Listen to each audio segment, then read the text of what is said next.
చాలా మంది సమస్య ఎక్కువైపోయింది అనుకోండి, లేదా పెద్ద ప్రాబ్లం అనుకోండి, నేను దీన్ని జయించలేనటువంటి ఒక ఆలోచన వారికై వారు అనుకొని ఏం చేస్తారంటే, చచ్చిపోతే బాగున్ను, ఆత్మహత్య చేసుకుంటే బాగున్ను, ఇదిగో ఈ స్థితి నేను చూడలేను, ఈ పరిస్థితి నేను చూడలేను, ఇంకా నా బ్రతుకు వేస్ట్, ఈ సమస్య నుంచి ఎవరు నన్ను కాపాడలేరు, ఈ సమస్య నుంచి ఎవరు నన్ను విడిపించలేరు, నేను చచ్చిపోతే బాగుండు అనుకునేటువంటి వారు ఎంతమంది లేరు ప్రియులారా?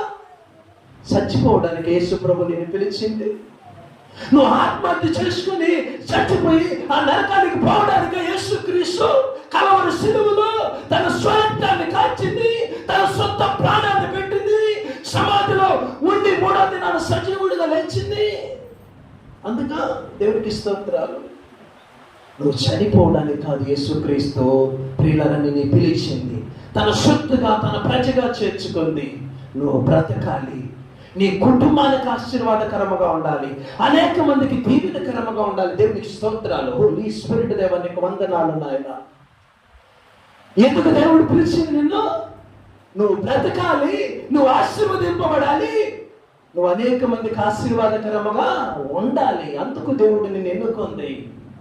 అంతేకాని నువ్వు ఆత్మహత్య చేసి చచ్చిపోవడానికి కాదు. ఓ యవన సహోదరుడా, ఓ యవన సహోదరుని, ఇంకా ఇదిగో ఈ మాటలు వింటున్న అనేక మంది సమస్యను బట్టి భయపడకు.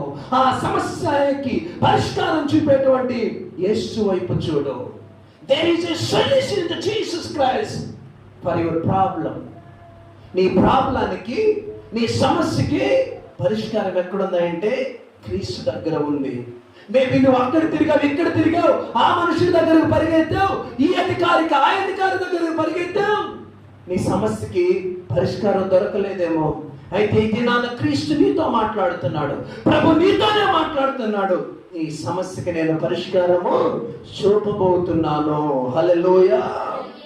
I will show the solution for your problem. హల్లెలూయా. దేవునికి స్తోత్రాలు.